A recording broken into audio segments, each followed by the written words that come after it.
Started. Hi, my name is Dennis Stegwell. I'm the president of the Housing Innovation Alliance, and I want to welcome you to our Coffee Talk series. This is an opportunity for us to bring together the best and brightest minds from across our community to talk about topics that are top of mind for everybody in the industry. Today's conversation is going to be about single-family build-to-rent market segment. But before we get into that and introduce our co-hosts and all of our expert panel, I'd like to talk a little bit about the Housing Innovation Alliance and what we do. So we're a nationwide community for new thinking in housing. We help builders build better. We do that with a focus for attainable housing with a specific interest in looking at opportunities for the missing middle. So we do this with a focus on the production builder's business environment, and we look through three different lenses as we unfold opportunities within the industry. One is new business models. Another would be looking at consumer engagement, strategies and practices.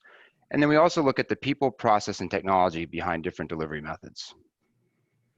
Currently today, we have over 170 companies in our organization, from across dirt to dweller, as we say. And of those 170 companies, I'd like to reach out and give a specific thank you to 29 of them that have committed both mind space and made a direct financial commitment to help underwrite our programming. So to our partners, again, a big thank you for making today's series possible. So throughout the course of today's conversation, we're going to be able to have interactive questions, Q&A with our committee, with our panel and our community. What I'd like to say is if you could please put anything that you'd like to ask our panelists in either the chat box or the Q&A box. Myself and Paige, who's joining us from our team, will help to facilitate those conversations as Kelly leads the discussion with our panels. And with that, I'd like to introduce Kelly Lawrence, a member of our community, the CEO of Onyx and East. She's a residential developer focused on opportunities in Indiana, Florida, and beyond. Kelly has over 20 years experience in the multifamily sector, and she's delivered over 4,500 units with a total of $750 million in project value. Kelly and I have been talking together for a few months now, and earlier this year, we had a chance to meet at the ULI's Housing Opportunity Conference. And after the conference, she reached out and expressed a specific interest in getting to know more about the build-for-rent market. So with that, we thought it would be a great way for us to host this conversation within our community by engaging Kelly and having her lead the conversation. So Kelly, it's all yours. Great. Thank you, Dennis. And thank you to the Housing Alliance for asking me to moderate this panel today. As Dennis said, I have a long history in more traditional multifamily development and also in home building. And I'm very excited to learn more about this growing segment with our panel of experts today. So with that, I'd like to introduce them to you. First, we have Michael Burke. Michael is the founder of Tempo Capital. He began his career as an analyst for a large Chicago-based banking group, then entered the real estate industry as a builder and developer. His personal touch and professionalism have resulted in closing a diverse array of complex real estate financial transactions successfully and gaining trust of his borrowers and the lenders. His innovative way of thinking like a developer separates him from other financial intermediaries as he understands through entrepreneurial experience what steps real estate investors, developers, and builders must take in order to close their complex transactions. Next, we have Scott Chopin. Scott is the founder of the Urban Pacific Group of Companies, a Long Beach, California-based real estate development company that focuses exclusively on urban infill and affordable housing communities throughout California and the Western U.S. With more than 35 years in the development business, Scott is an innovator in the fields of urban housing, mixed-use projects, and affordable middle-income housing communities. Next, we have Brad Hunter. Brad, Managing Director of RCLCO, has been a consultant to developers, landowners, land investors, private equity firms, hedge funds, home builders, and other businesses for 34 years. He has performed studies on a wide range of property types, including single-family, mixed-use developments, transit-oriented design projects, condominium, high-rises, rental apartment buildings, affordable housing, T&D communities, rental conversions, townhomes, and master plan communities throughout the U.S. Next, we have Margaret Potter. Margaret is the CEO of Camillo Properties Ltd. and Camillo Legacy Capital. In this role, she oversees the strategic direction of all Camillo family operating companies based in the U.S., as well as real estate related interests in other parts of the world. Margaret has been involved in the home building industry for 8 years, but has more than 25 years of global experience building and leading organizations in the high-tech sector. And last but not least, we have Mitch Roda. As Director of New Construction, Mitch oversees the entire life cycle of the project from land acquisition through vertical construction. With a background in large commercial projects, Mitch has implemented numerous construction efficiencies into Tricor's build-to-rent programs such as building information modeling, alternative building materials, direct product sourcing, and in-house labor, which will allow Tricor to produce the most affordable, durable, and energy-efficient smart rental homes in the country. So we have a very diverse panel here today to talk about this topic. I'm going to start the conversation with Brad. Brad, RCLCO partnered with ULI to study builders and operators in this space. What are you seeing as the size and magnitude of this opportunity, and what are the consumer drivers and demand trends? Sure. Well, we're looking at one of the best opportunities in the entire spectrum of real estate, single family built for rent. And we're seeing that demand is going to continue to outrun supply, even counting all the new players that are getting into this business. And there are a lot of them. Built for rent home production as a total in this entire country right now is about 50,000 units a year. We've modeled demand for new single family rentals at 210,000 dwelling units a year over the next 5 to 10 years. And it's probably higher than that now in the light of the surge of unemployment that we've experienced. That does drive more people into a for rent situation. About 5% of the new single family housing stock in this country is purpose built for rent. But looking forward, we project this number to be closer to 7.5%. That sort of change would increase the number of purpose built rentals from roughly 50,000 a year to between 100 and 150,000 annually. There's an interesting thing that's coming up too. We expect to see more foreclosures in the next year once the moratoria are lifted, and that will actually boost demand for single family for rent.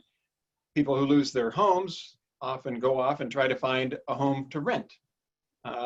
But that demand will sort of be concentrated at the lower end of the SFR market. And we're not even counting that in those gap forecasts, but that's just on top of that. So the industry is growing and demand just exceeds the ability of the market to deliver a new supply of this type. Great, thank you. Mike, building on that, with such strong demand and the supply not catching up, why do you think that is from a capital market standpoint? What are you seeing that might be causing some of that demand supply imbalance in this space right now? Well, from a financial capital market standpoint, I see that the multifamily apartment sector has always been very profitable and solid and good cap rates. And I see that there's an opportunity now with these renters moving from the city or to the suburbs with low interest rates. There's just an opportunity to model these projects like a apartment building. However, they're detached single family housing. So the capital sees this is kind of a hybrid. It's the best of both worlds. It's multifamily that cash flows, has reduced risk, and it's a single family detached, nice finishes, nice communities. They have yards, and there's just a demand, and people are flocking to these.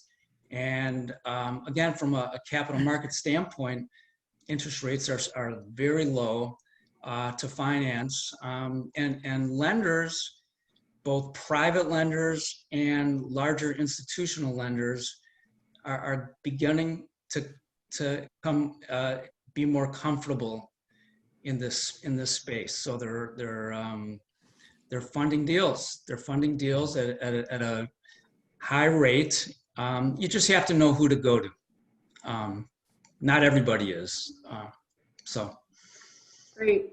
Margaret, can you tell us more about what the profile of the renters are in these types of communities? Give us a better sense of who's choosing the build for rent space on the consumer side?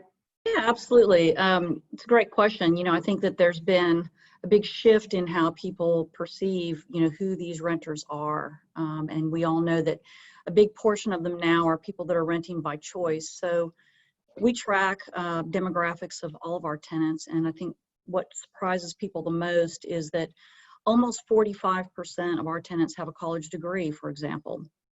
Our average credit score is 600, and the average household income is about $82,000. So these are people that, by and large, if they wanted to go buy a home, they could, but they're choosing to rent.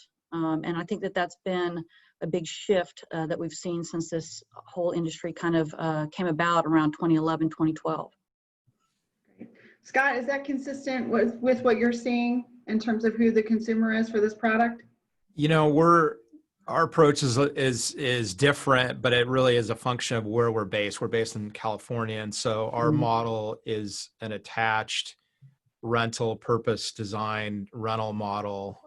You know, townhome attached, and our offer really is to serve middle income families. And because we're in, you know, really the most expensive on a broad base real estate rental market in the United States, we looked at providing a solution to working families. These are working class families, think blue collar working class families. Some of the statistics that were mentioned earlier are similar to what we're seeing. In fact, we'll have families that may easily make, you know, 90 to 150,000 a year, but we're in a market that, you know, they're still challenged to afford, you know, decent, particularly new rental housing, and also that's coherent with their lifestyle. So if you think of your family of 6 and the development markets are delivering studio and 1-bedroom units predominantly, that's at least the story in major metro areas in California, you're not going to rent those units anyways. So you either default to an older unit that may be inferior, or where we can step into a gap in the marketplace is providing a brand new unit, you know, 2-car garage. We in fact build our product as a 5-bedroom, 4-bath market, which is again in coherence with that family lifestyle. So I think we're serving a working class population. You know, I've never done the studies, but I would say most of our tenants don't have college degrees, but they are multi-earner households, which gives them, you know, a fair amount of buying power, but yet still needing a you know, affordable new product that doesn't exist otherwise in the marketplace. Mitch, I'm curious what part of the market your product is serving? You know, pretty much all of that, right? There's a huge net that's being casted right now that I think is making up the renter pool. And, you know, a lot of people talk about, you know, the millennial generation and that driving a lot of the decisions that are happening in the real estate market. But if you look at this, you'll see that baby boomers are making up a huge portion of this. You know, people in their mid 40s that experience, you know, the 2008 crash that got hurt financially because of that. You have millennials making it up. There's new families. There's bachelor and bachelorettes that are renting these units. So it's not a single demographic that's making it. But one of the common themes across the board is what is obtainable nationally that can appease what my current situation is. And for people that are in the baby boomer area that are maybe saying, hey, we're retiring, and we want that fixed expense list down the board, rentals make a lot of sense. You know, it allows them to project out what they need to carry monthly for themselves. And then you had the flip side of the millennials where it's, you know, we're growing as a family, maybe, and I'm married, I got a kid. You know, I'm 31 years old, and I just had my first kid 6 weeks ago, so I'm probably following that middle trend, you know. And we're going through the same thing right now, where it was we had the luxury to buy, but now it's kind of, is this house big enough? And that same thing plays out across the U.S. as, you know, I need more space, I need more bedroom counts, my family is growing. The reality is the housing stock out there right now isn't meeting the demand that's happening. And then there's also the financial pieces to it as well. That do I have the down payment to make to get the house that I'm looking for? And all those factors are, you know, coming into play right now, and it's making for a pretty diverse group of renters. Great. Curious, do you all feel that this is now, this segment is in some ways taking the place of the starter home, where people aren't wanting to go out to the next exit, so they're choosing this lifestyle option as, you know, their step to home ownership?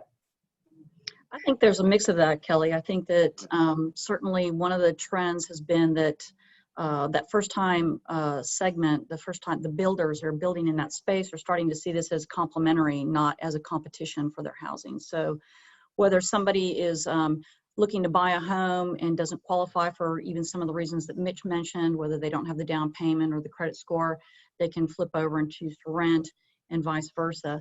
I think that they're really complementary. I know that we got into this space back in 2007 when we had to pivot from the first-time home buyer segment. During that collapse, we had about 700 spec homes on the ground, and at that time we chose to convert those into rental properties. So that was really the genesis for Camillo Properties starting out. But I think in the early days, a lot of those builders saw build-to-rent as a competitor, and now they're coming around and seeing it as more complementary to their business. Right.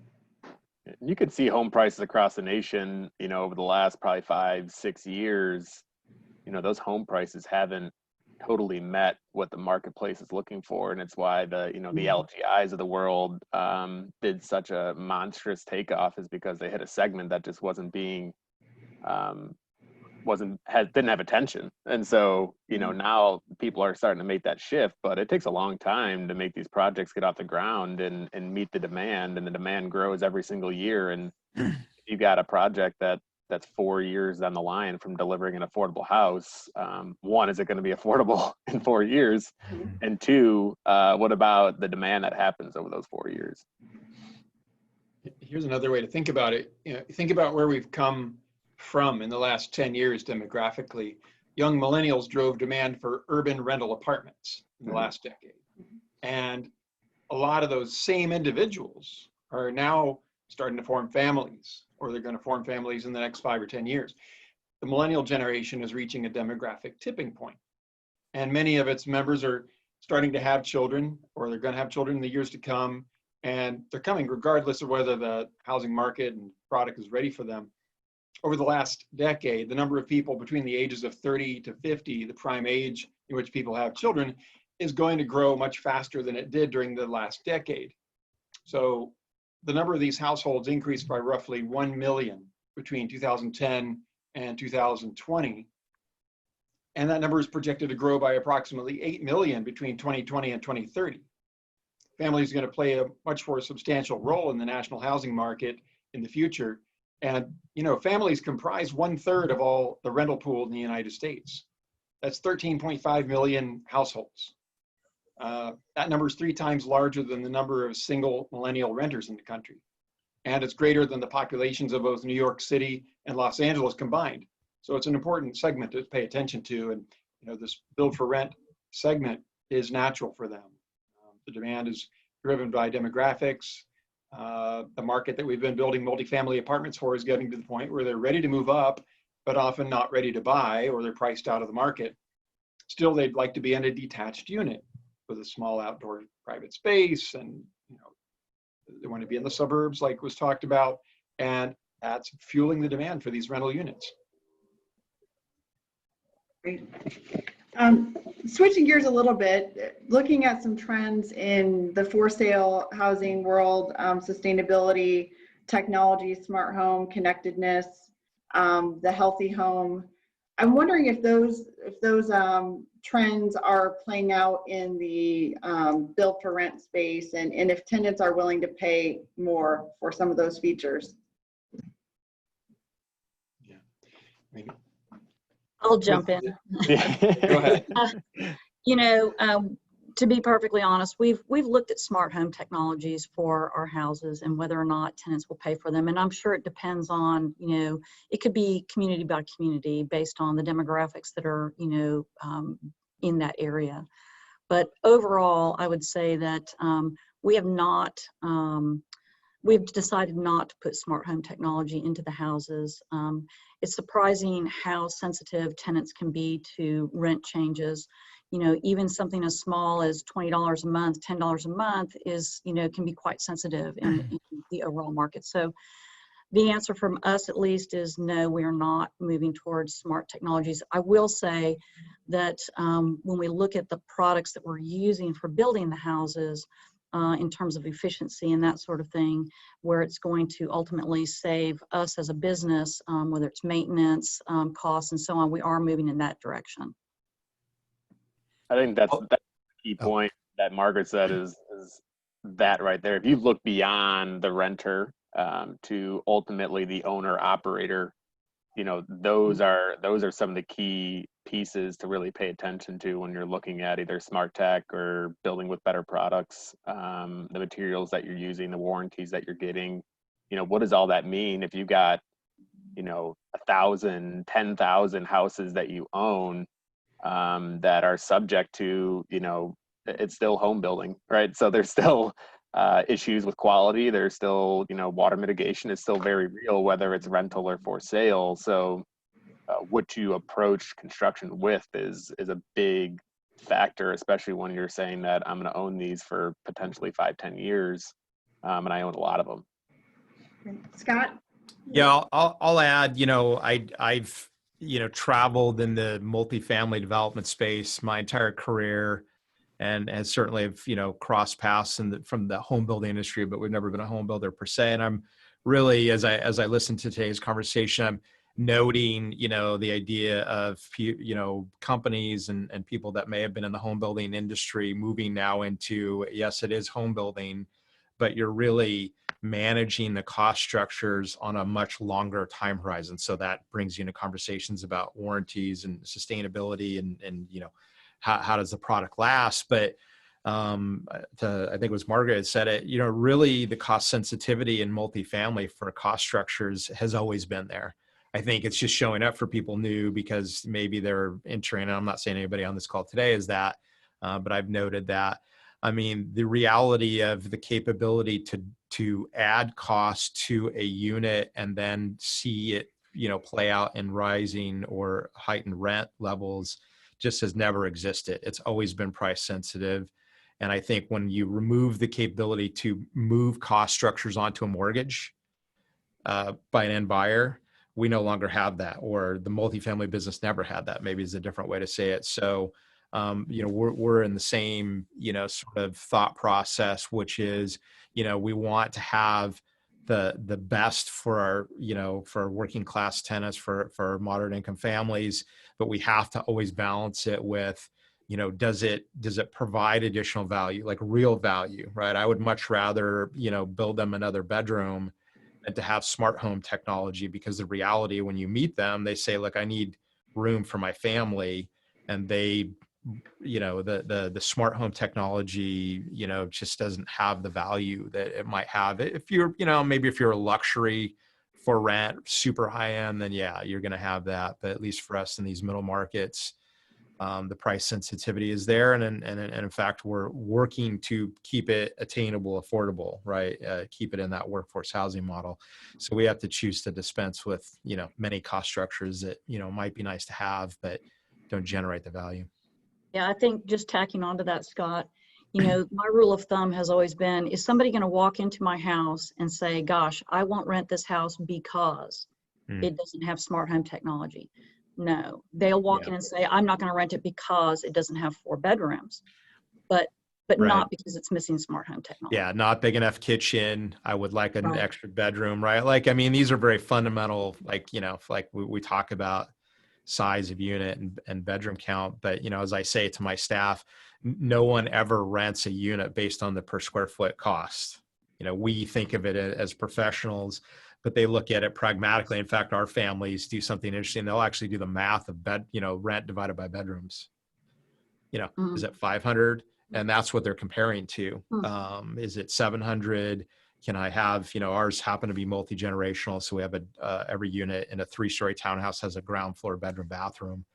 And we made that move, you know, probably 2 years ago, because in recognition that our families are, you know, vast majority of them in California and Western U.S. marketplaces, and these middle incomes are Hispanic families. They live multi-generationally. So you start to look at the math that they do. In fact, I have a term for it called economic sharing, which is that these families, because they already exist as multi-earner households, naturally share incomes and expenses as a defensive move against affordability, meaning high housing costs, or now in the era of any recession, and but particularly in the coronavirus era, the idea of, joining or together to enlarge in the family, we call it recombination, meaning coming together, kids coming home, adult working kids, grandma, in-laws. We're seeing this move like as a defensive mechanism against any recession, but particularly now. Great. I'm curious, many of you mentioned kind of pricing power, and this is, I think, for all of you developing in the space, and I'm curious, Michael, on the financing side of what's your goal in terms of positioning this product relative to either single family for sale homes in the area, those comps, and the traditional multifamily new developments that might be comparable. I guess where are you trying to position your communities within those two competitors? Well, the key to financing these projects and why it's become more accessible over the last couple years and continues to be is the data. All right, transactions are happening, deals are being financed, portfolios are changing hands, and it didn't happen not too long ago. So what on the exit strategies, they do look at cap rates and what their exit strategies are.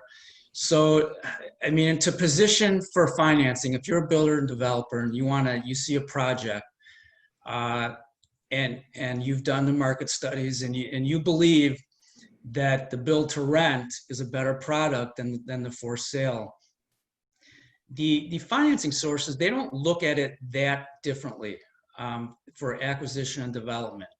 That being said, a lot of the mainstream traditional banks aren't very heavy into it yet. They're still waiting on some data. But it's the private capital groups that will come in, and you have to pay a little more cost. They're at 75% to 85% loan to cost. They're at 9 to 11% interest. And you could even find some non-recourse deals there, which is similar to the for sale product. The difference is, of course, is on the back end. Does the builder want to keep the houses and lease them out, or does he have a back end buyer, one of these larger investment groups that are ready to take them out? If he wants to keep them, there is more margins, and he can do what's called a kind of a bridge perm, which you could refinance out of your A&D loan, which might be expensive, and bridge loans are less. And then at a certain point, you can get a permanent loan. I mean, Freddie Mac is recently entered the game, and as far as liquidity, when the secondary market really begins to spring on these projects, and interest rates are going to go down, and there's just going to be more players in the game. Right. Brett, I'm curious your take on the question too of where, as you're underwriting or helping developers assess opportunities in the space, where are you seeing kind of the positioning in terms of pricing power between the for sale and for rent comps? Sure. So we do a lot of market studies and feasibility studies for built for rent projects all around the country. And you're starting out with a premium of 16%, according to the average of what we're seeing, over apartment comps right out of the gate. And our studies have found premiums over apartments of up to 24% after you adjust for unit size, age, and location. So there's a substantial premium. There's so much demand for this kind of product. And it brings to mind something I thought of a moment ago, which is there are really 4 reasons why built for rent is going to gain momentum in the wake of COVID. We talked about, smart homes and healthy homes, and healthy homes are those that kind of intrinsically are detached, where you can drive into your own driveway, go into your own front door, it's a lot easier to socially distance when you can pull into your own driveway, walk into your own door than pressing a button in an elevator lobby. So that's driving the demand. Also, a second point, millennials are having children now, finally. So they want the suburban location with a yard and other kids in the neighborhood and better schools. And, you know, I heard a couple of you saying that you're building larger units. And I think that to a degree, there's a large demand for more space for a dedicated home office. I think going forward, we're going to see a lot more people who want to be in a place where they can have a room for an office instead of being cramped in an apartment where, you know, maybe you can wedge a desk in somewhere or have some kind of, you know, makeshift piece of furniture. But if you can have a dedicated home office, I think that just adds to the demand. And then also in some cities where, you know, public transit has become more of a worry for people based on health, you know, there's greater focus on the opportunity to have a car and a garage. So all these things play into that premium over rental apartments. Okay. Hey, Kelly, one point I'd like to make with regards to like A&D loans in this space that I think is important. I think you're going to see a lot more lenders jumping in. I agree with Michael that there's not enough that really understand it, but what they are beginning to understand is that the cycle time from outlay of cash to revenue coming in the door and build to rent is dramatically shorter than a traditional home building company. So if a traditional home builder had a project with 200 lot development, you know, the time to develop that land over years and sell through those houses is pretty significant. But you come into a B2R type scenario where you're going in and you're starting 10 houses a month, 10 houses a week. You're going to develop that land and build through it incredibly fast. So what they're beginning to see is that the risk window for them is dramatically smaller. And I think for that reason, we're going to see a lot more people jumping in. Yeah, and I think that's true of the traditional multifamily space, just because of the size of structures. It takes longer to deliver your first units than, you know, in the home builder build for rent model. So yeah, which great point. And you know, the phasing of these things is also super unique as well, where in your traditional Class A apartment, where you're waiting to finish out the entire building, you know, before you can bring a body in, this is a totally different approach as well, where, you know, that first unit comes online and you're still constructing and it's cash flowing so much earlier. Like all those factors come together and it just makes the models look that much more appetizing compared to most other segments. Mitch, I'm going to stick with you, switch gears a little bit here. In terms of building technologies, what opportunities do you see to deploy, you know, offsite construction methods or new construction technologies in this space compared to traditional single-family home communities? Yeah, you know, we've always looked at build to rent as an opportunity to do things completely different, and it's because the approach is so much different. You know, in traditional for sale communities, it's always been based on the end buyer, and the end buyer is dictating the ultimate product and what the product looks like and the materials that are inside of it and the exterior facade and elevations. And so those constant changes that happen on every single house, you know, you look at a house of 150 units, it's really 150 different clients with 150 different spec packages at the end of the day, which is extremely inefficient when it comes to actually building. So when you take the reverse approach in this and we start saying that we've reduced the number of floor plans, we've reduced the complexities inside of elevations, all of that opens up, as well as speed to which you can start the units, because you're not tied to home buyers, you're tied to getting units on the ground so people can get inside of them. Add up all that and you have a recipe that says we can look at things differently now to introduce products that lend better to that process versus the traditional process. And so, you know, we've looked at starting really with the entire house and the shell of the house and replacing that completely. We're working with some manufacturing groups in Phoenix. We're working with some manufacturing groups in Texas right now that, you know, we're getting pretty close here to where we'll eliminate, you know, all wood framing in the entire house, and open up the door now to how do other systems interact with that, with different HVAC, different low voltage systems, solar and battery storage. and start looking beyond the realm of just an individual house and start looking at it as an entire community that can actually look and feel totally different because you have the scale to do so. Scott, I'm curious if you've, what you've done on that front. I'm sorry, say it again.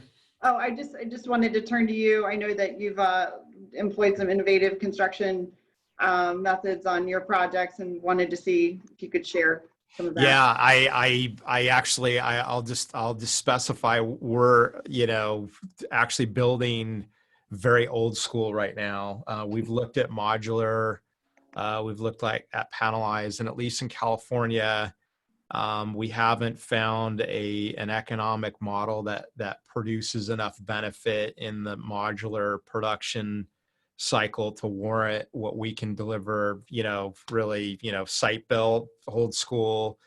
So we've actually gone deep into sort of what Mitch is describing, where we continuously refine our plans. We really only have two, floor plans, a 5-bedroom, 4-bath, like I mentioned before. And we're just building those over and over again. Obviously, we lay out the sites because we have an attached product in, groups of buildings that will lay out efficiently on a particular site. But we've gotten down to the point where, we know exactly what our every spec in any unit is going to be.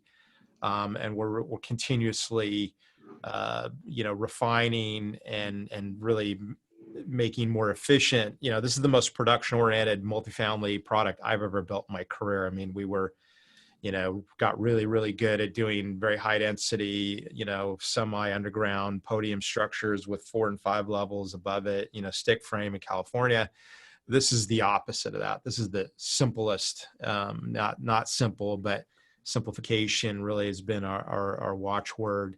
So we don't really innovate in the sense of use of materials, but we do innovate in the sense of just continuously refining it. Although, as I state that, it's not really an innovation. This is what production home builders have been doing forever.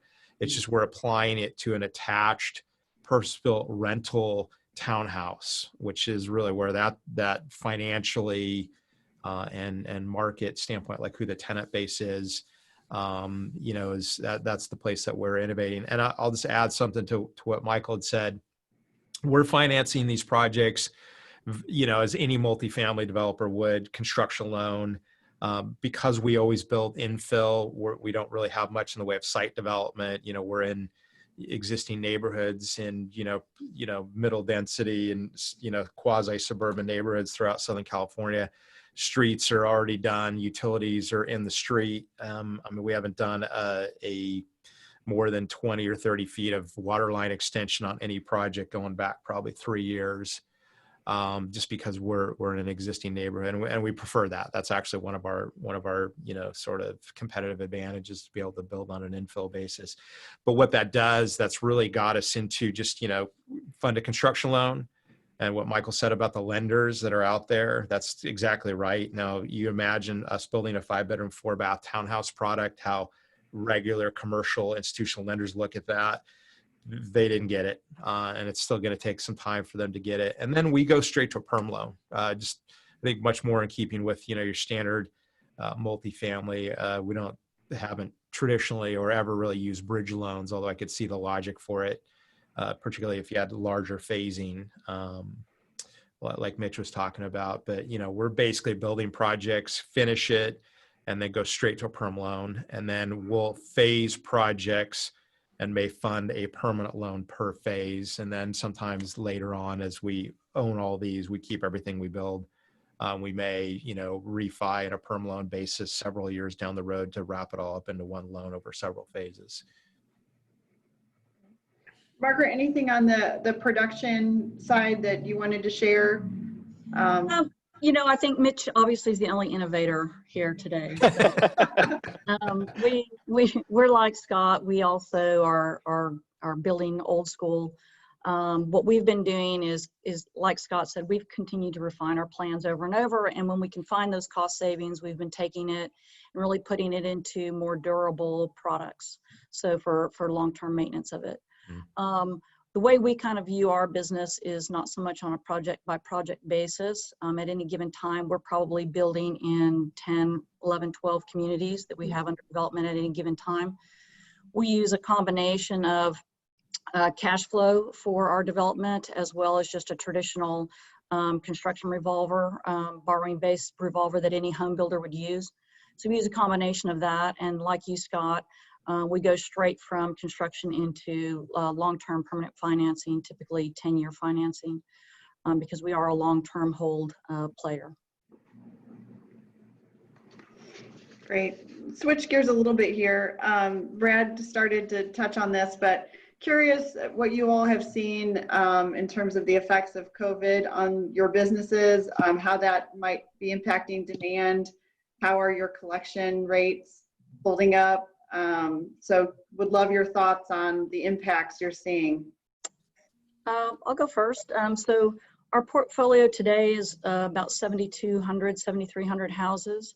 Our rent collections have been surprisingly strong, 97, 98%, which pre-COVID would have been 98% was normal. We are not getting the rents in as quickly as you normally would, but certainly by the end of the month. I think the biggest impact for most of us is on ancillary revenues, late fees, and other things that are being waived during this time of COVID. So in terms of rent collections, it's been really, really strong. Demand has been off the charts, and that is across the country. I speak with a lot of my peers that are CEOs of other SFR companies, and to a T, everybody's seeing the same thing, really high demand for the product. A great example would be typically this time last year, for every vacant house, we would have 2 showings a week. Right now we're having 5. So the amount of demand is definitely outstripping, our ability to build new houses. And that's saying a lot. We're going to deliver about 1,200 new houses into our portfolio this year, which is down from COVID. When COVID started, we were planning on 1,900, but with all of the uncertainty, we scaled back a little bit. It turns out that we could have kept our foot on the gas pedal and kept going.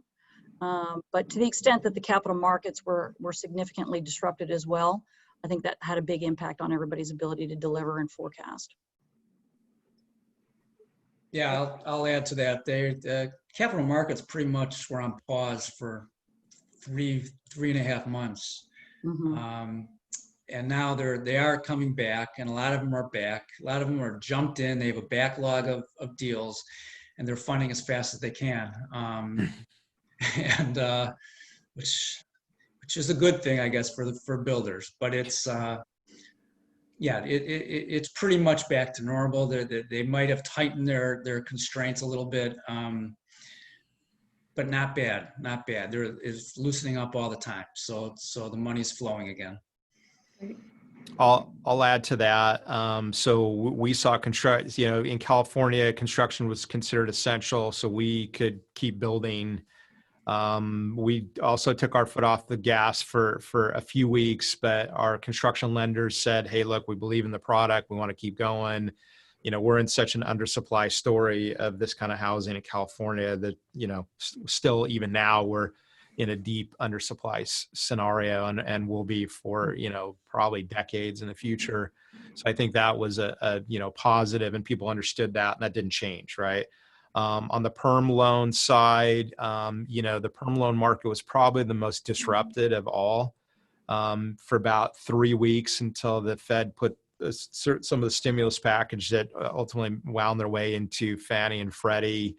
The market basically shut down. Fannie and Freddie then came back or said, hey, we're still here. And that's continued to be the case. Everybody else has different versions. Commercial banks on perm loans are lending, but, much lower loan to value, loan to cost.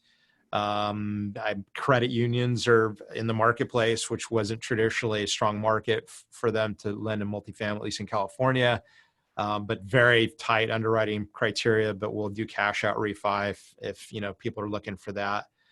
And then on the equity side, institutions pulled back, which, is not a surprise, right? They were pausing, as everybody else who's, seasoned in the marketplace will look at this sort of a disruption and go, gosh, it's just a good time to, see and watch. And so I think that's still the case, although we're seeing that a little bit returning. But where we're really seeing I don't want to call it a resurgence, really a growth, is in small family offices and high net worth families and individuals who are looking at the same sort of stats that RCLCO and ULI had on their family renter housing. In fact, I shared that out, Brad, just so you know. And we're getting huge increase in people coming into the marketplace that are in recognition that this future of the rental housing market vis-a-vis comparable products, single family for sale, large scale multifamily, particularly, that we're actually having an acceleration in the availability of capital, and are also now, after our pause, going full scale. In fact, we're busier now than we were, in February. I think that's an interesting point, and a great point from Scott, is that,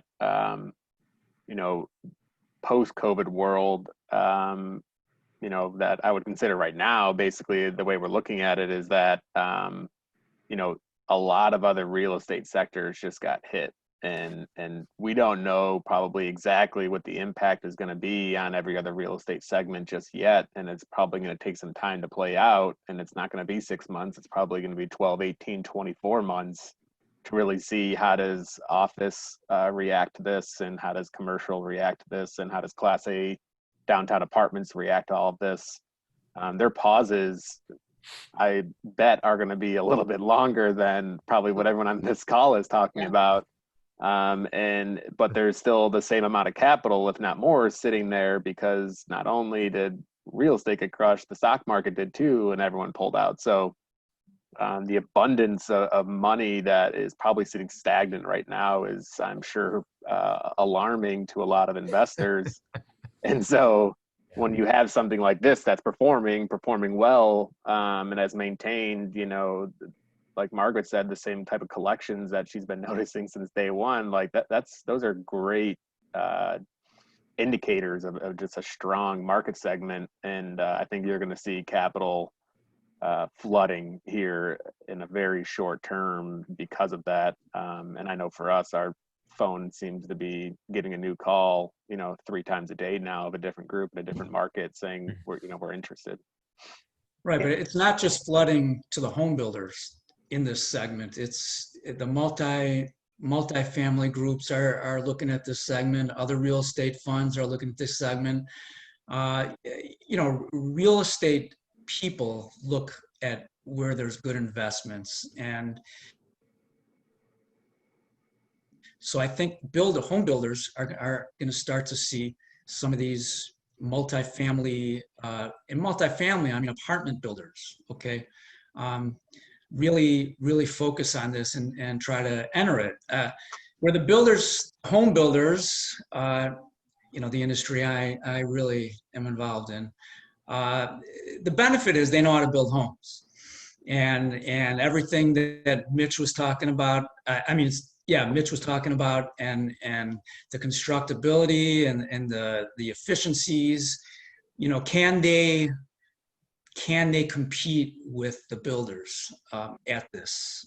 They have the management side of it, but can they compete with the construction? I don't know. I don't think so. Builders are really good at what they do. I'm curious, Brad, you're on the front end of a lot of these, again, feasibility market studies. Are you seeing different players in real estate pivoting to this strategy or looking more seriously at it?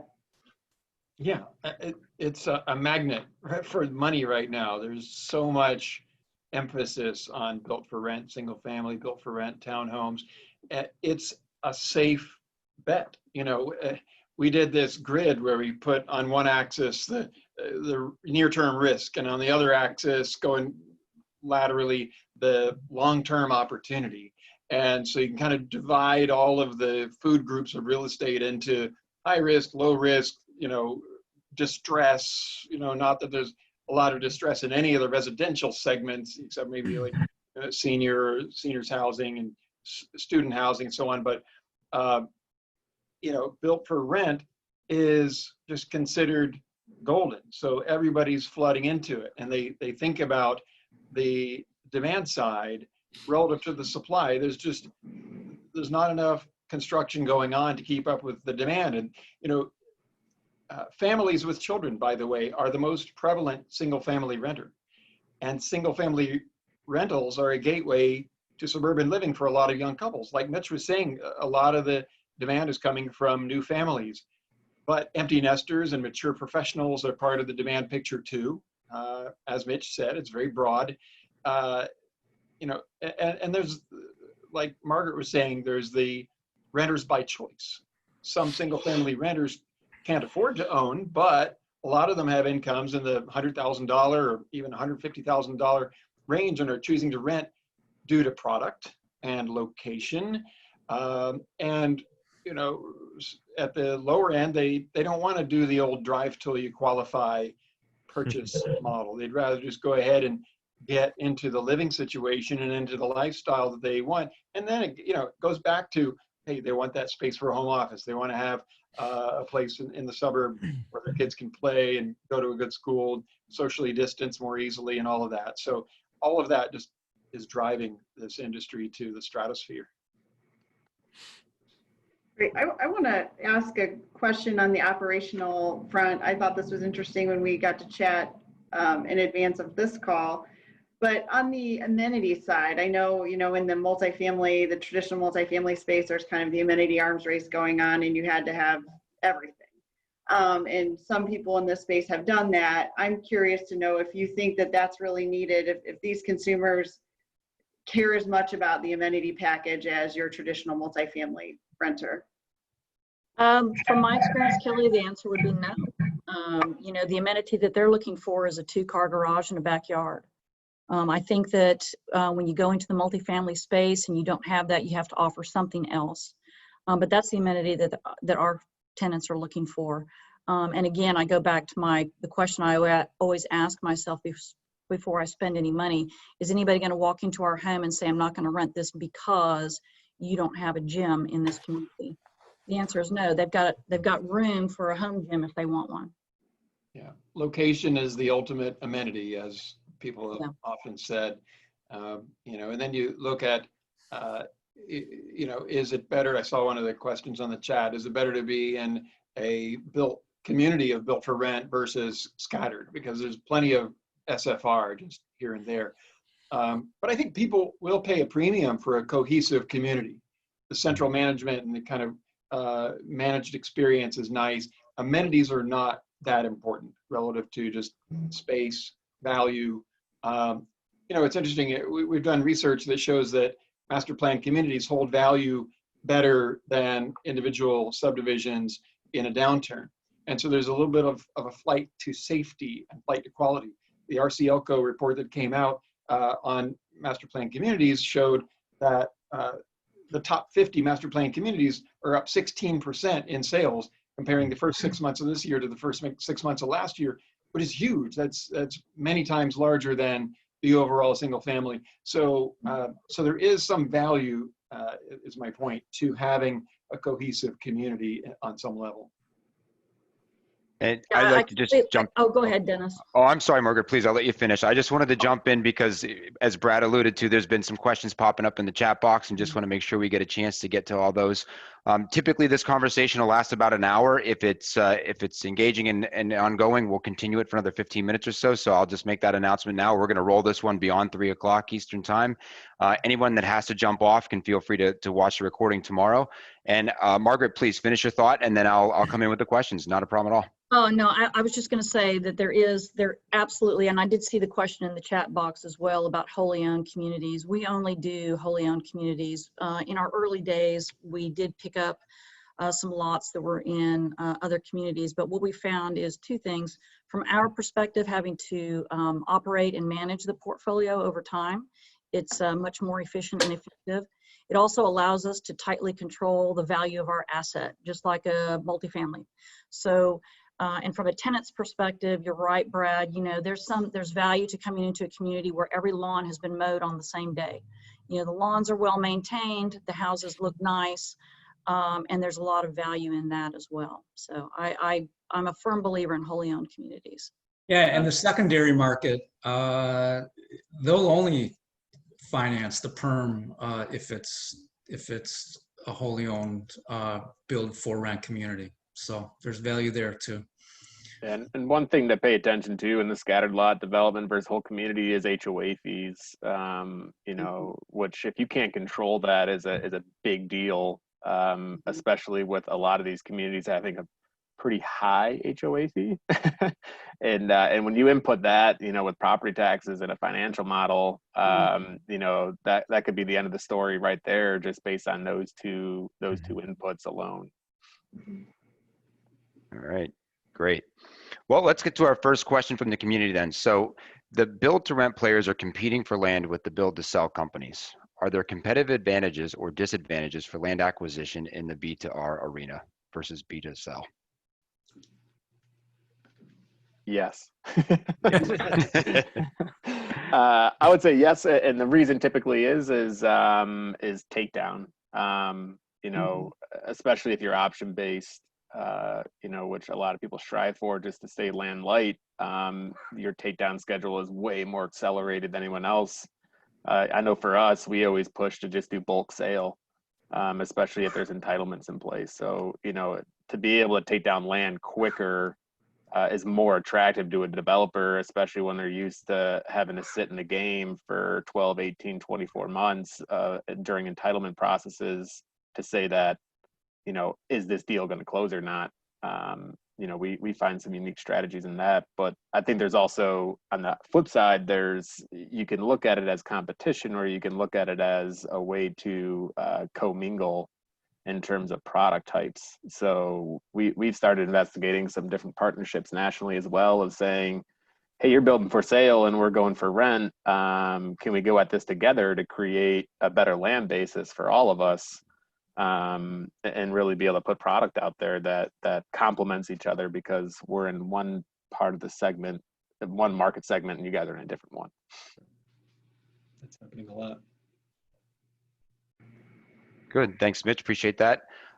Rolling into the next one, what are some of the metrics the capital is looking for? For example, yield on cost, cap rate compression, IRR, duration, multiple.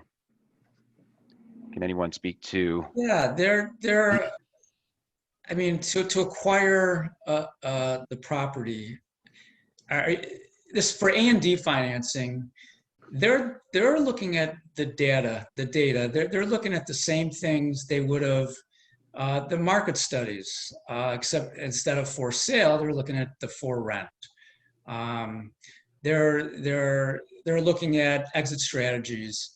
And they're looking at on the back end, they are looking at the cap rates, and cap rates right now, from what I've seen in these communities, are right on pace with the cap rates of multifamily apartment buildings. So that's what they're looking for, and they're also looking at when there's projections that you have to project your rent and rent growth.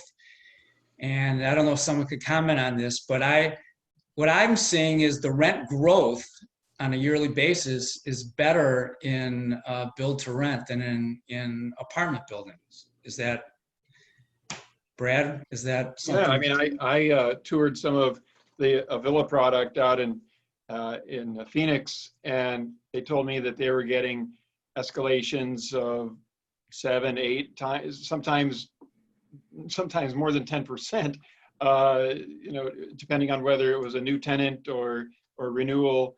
I mean, they weren't getting that kind of, you know, escalation on a renewal, but when people turned over, they were almost happier and they got a bigger bump. But I think that they, in that case, started a bit low strategically and then were able to find the pop afterwards. But yeah, I mean, I'm seeing built for rent in multiple locations from multiple operators and developers in excess of what traditional rental apartments are getting. Hey, Dennis, Yep. I'll add to that a little bit. So just in talking with capital, We're hearing for people who want to be in the space specifically, they want to be in the high teens on an IR basis. Depends on your hold period, but I'm talking to everybody about 10-year plus hold capital. Cap rates and NOI to costs are all going to be market specific, but I'll give you some numbers for SoCal. We haven't seen much change in cap rates. I'm just speaking about the multifamily market generally. New product would always have a cap rate premium over existing product. But we're easily in the 4 to 4.5 range, depending on what micro market you are. We are always trying to deliver new projects at that 150 to 200 basis point premium of NOI to cost over IRR or cap rate rather. So that's sort of the market that we're hearing, and I would concur with what Brad was saying. We're actually seeing an acceleration as we're in lease up on 2 projects right now, and we're actually seeing a premium above our pro forma that was probably underwritten on both these deals year ago. And I think we were probably being somewhat conservative, again, to echo what Brad was saying, but we're underwriting 5-bedroom 4-bath at $3,500 a month, and we're easily getting $38,000 to $4,000 a month for our rents, and seeing both an acceleration in tours, calls and emails. Now, while we were in lockdown in California, I mean, that disrupted everybody, but we saw a very robust return to leasing conversations and the amount of traffic that we're having come through our projects to where we're equaling where we were before. And in fact, we're sort of assessing that we may actually see an acceleration as we have a product where people can combine together, more roommates or family groups that are coming together on a larger scale basis. Okay, great. Mitch or Margaret, anything that you can add to that question as well? Margaret, go ahead. Oh, no, after you, Mitch. No, yeah, I'd reiterate Scott, and we see once again cap rate different across the country. 4.5 to 5.5, somewhere in there. Big things like, and I'm sure Margaret deals with this all the time, but taxes, specifically in Texas, and the Floridas, make some of these models a little bit tougher. And so you look at them a little bit differently from a yield to cost standpoint, and capital sometimes appetite for those areas is used to it. And so that's, their expectations meet what that market is driving. But we've tried to look at as many different creative capital stacks as we possibly can to put these deals together, because there's a lot of factors that go into it, and when you're not driving it towards for sale prices and the margins associated with that, and kind of how a lot of home builders calc to get to what their returns are, these projects need a little bit different lens when it comes to the underwriting, and ultimately how you project that out to capital to make them comfortable with the approach. I think the one thing that I would add, Dennis, is it depends on what phase you're in. If you're looking at A&D versus long-term financing. So when you start looking at long-term financing, if you're going to be a player that holds their portfolio, they're really looking at the quality of the operator. So are you going to be able to effectively manage this portfolio over time? And so what I find is a lot of diligence, flying in, looking at the product, meeting the management teams, really looking under the covers at how, what is your ability to operate your portfolio over time is a really big thing for them. Okay, great addition. Thank you. Money is really noticing this opportunity, and institutional ownership is only a couple of % of the build for rent market, and the majority of the supply is owned by mom and pop landlords. There's definitely an opportunity for large scale investors getting involved in this segment. We're starting to see that. JP Morgan just jumped in with both feet, and I think we're going to see more of those big players get involved. And it's an opportunity for builders as well to partner on a fee basis with these big groups. These big groups, they're not builders. They have to partner with a home builder who can scale like they want, and there's an opportunity there as well. Okay. Great. So let's go back to, I have a couple other questions in here. So when you're adjusting your floor plans or community design, are you changing them because you want to make them more efficient to build or because the renters are demanding new features or layouts?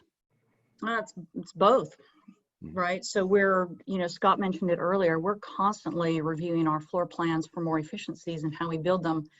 But the other thing that we keep a really close eye on is in new communities, as we're going through lease up, we're looking at the velocity of lease up of one plan versus the other and making changes on the fly. So obviously we don't want to overpopulate any one community with the same plan over and over. But to the extent that we see a certain floor plan is commanding a higher rent per square foot, the demand is higher for it, we'll pivot and put more of those into the mix. So it's definitely a combination. And, over time, now that we've gotten, a history of really looking at what plans are effective, we're constantly changing, our outlook on how we're laying out a community. Okay. Great, thank you. And I would add on that as like, to Margaret's point is like, just think about that flexibility that exists in this space based on that. If you're building a traditional apartment complex, that unit design is typically fixed. You can't go about and start adjusting, one unit from a 2-bedroom to a 3-bedroom on the fly. It's a fixed plat that you're not adjusting. And so to be able to have that as a way to react on, in real time is just another piece that kind of lends to the whole idea of build to rent. Okay, excellent. What is the typical time frame from groundbreaking to move-in ready? So maybe we start with you, Scott. It's going to sound silly. It depends on the size of the project, Dennis. And of course, everybody will go, that's right. We're in California, so we probably have some of the longest timelines that exist in the United States. I generally, when we're talking to investors, I don't tell them that's going to take any less than 2 years, really, no matter the size of the project. And then I would adjust the 2 years based on the absorption. If you're absorbing, 100 units at 10 a month versus 6 a month versus 4 a month, we just try to be conservative. Like, everyone on this call is, trying to come up with defensible absorption velocities. But, in California, it's 2 to 3 years on average. I'd say for us, from the time that we buy a piece of dirt to having the lots on the ground is anywhere from 12 to 18 months. Going vertical goes very, very fast. We in Texas don't have a lot of the headaches that I'm sure Scott has to deal with, but for us going vertical, because we're very efficient at how we go about our construction, going vertical on a house takes about 90 days to complete it. And we're usually going at a velocity of, as many as 5 starts a week. So you can do pretty simple math. If it takes 12 to 18 months to get, a 200 lot development on the ground, you start 5 houses a week and it takes you 90 days to build each house. You get through it really fast. What size houses, Margaret, are you talking about? About 1,600 square feet is our sweet spot. 3-bedroom, 4-bedroom, 2-car garage. Okay, excellent, very quick. Mitch, anything you'd like to add from your experience on a variety of projects? Yeah, the only piece would probably just be if, entitlements need to be put in place, is ultimately the wrench in every single deal. So, it's one of those, could be at anywhere from, 9 months to 24, depending on the situation and who you got around the surrounding area. So it's really just depends on what type of land you're buying and what's required to get it through the process. We find after that, it's, if your core strength is construction, then you got a little bit more control of it. But when you're relying on municipalities, it's kind of a shot in the dark sometimes. So while we're on that topic of entitlements, how are developers or builders seeing entitlement challenges versus traditional multifamily and traditional fee simple single family in this market segment? We're not on in terms of our land development, I wouldn't say, and we also have a sister company, which is a fairly large regional home building company. So I'm seeing it from both sides, from our build-to-rent company, Camillo Properties, as well as our home builder, Legend Homes. And I would say that we're not really seeing any difference in terms of entitlements.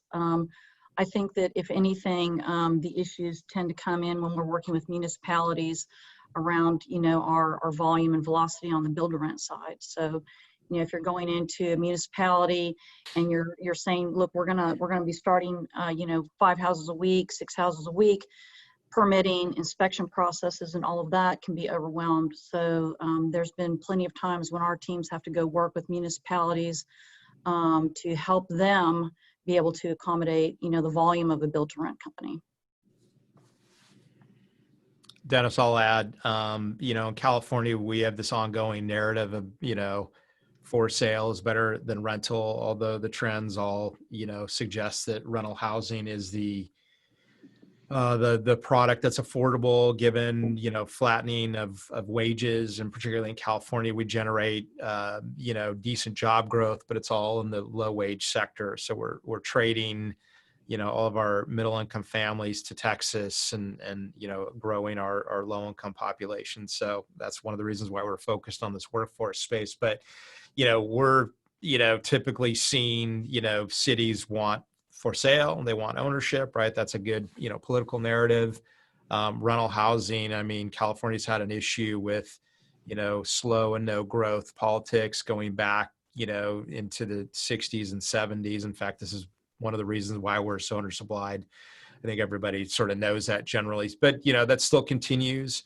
Although I'll add, there's a new era of political dynamic in what's called the YIMBY movement, which is yes in my backyard, which is the opposite of NIMBY, and it's predominantly millennial and Gen Z, age folks that are politically active, that are really agitating for significant changes in the political and legal environment for growth. And we have groups that are now private groups that are going around, if a city's denying projects, unreasonably, that they will litigate those under some of the housing acts that we have in the state of California for cities that are, unjustifiably denying projects. But we're regularly sitting in meetings, with project management staff and hearing stories of, great, if your 5-bedroom townhouse was for sale, would love it, but it's rental, and gosh, there must be, 20 cars with that family that rents. It's not true. It's generally, just a narrative that people create in their minds, from whatever political leaning they have. I hate to say it, but that's the reality of it. So we deal with that all the time. Okay. Brad, anything you're seeing in your research that you can add to? I don't have a comment on that topic, but I was just kind of daydreaming about the topic of people that are struggling and the foreclosures that are coming up. I think are coming up soon, and it occurs to me that that's going to boost both supply and demand for built for rent at the same time. You're going to have more supply in the market that'll get bought up by investors, and then you're also going to have these families that are saying, well, I still want to live in a single family house, so now I'm going to go rent one. All right. Well, this has been great, everyone. We've now officially gone all the way up against our second time push out. So I'm going to just wrap it up here and say thank you all for your time today. Kelly, thank you for leading the conversation. Really appreciate everybody's contributions to this discussion. We look forward to continuing our maintaining an ongoing engagement with each of you in the community conversation here. Just as a quick wrap up, want to highlight the fact that our friends at John Burns Real Estate Consulting and IMN will be having follow-up conversations on this topic over the course of the next 2 months. I know John Burns has a discussion happening tomorrow afternoon as a virtual conference, and IMN will have one August 18th and 19th, so you can kind of continue the dialogue with our peers in the community. We will be hosting a series of events coming up over the next couple months. Want to just highlight those with you. We have a happy hour at the end of July. That will be July 30th. Be an hour opportunity to get together with some of the folks from this coffee talk, as well as our past coffee talk on consumer attitudes and trends. And this is a great way to kind of continue the networking and dig a little deeper into some current trends and topics. Going through August, September, and the beginning of October, we will have our Healthy Home series. So we will conduct a series of coffee talks and think tanks specifically focused on delayering and digging deeper into the subject of healthy homes for our community. So you can keep an eye out for an email from Betsy on this market engagement activities. And if you're interested in participating, we do have a few open slots on some of those events. So please feel free to reach out directly to Betsy at housinginnovation.org. Love to have you be a part of that. And if you haven't already checked it out, visit our website and you can check out the Innovation Series podcast that we're running online. There's 4 that have been mentioned on the slide in front of you, but there's a dozen or so that you can kind of reference, get to know members of our community and learn a little bit more about the value they're bringing into the industry as a whole and to kind of move the needle forward collectively. And with that, want to say thank you to everyone again for participating and look forward to seeing you on the next Coffee Talk. Thank you. Thanks, guys. Good to see everyone.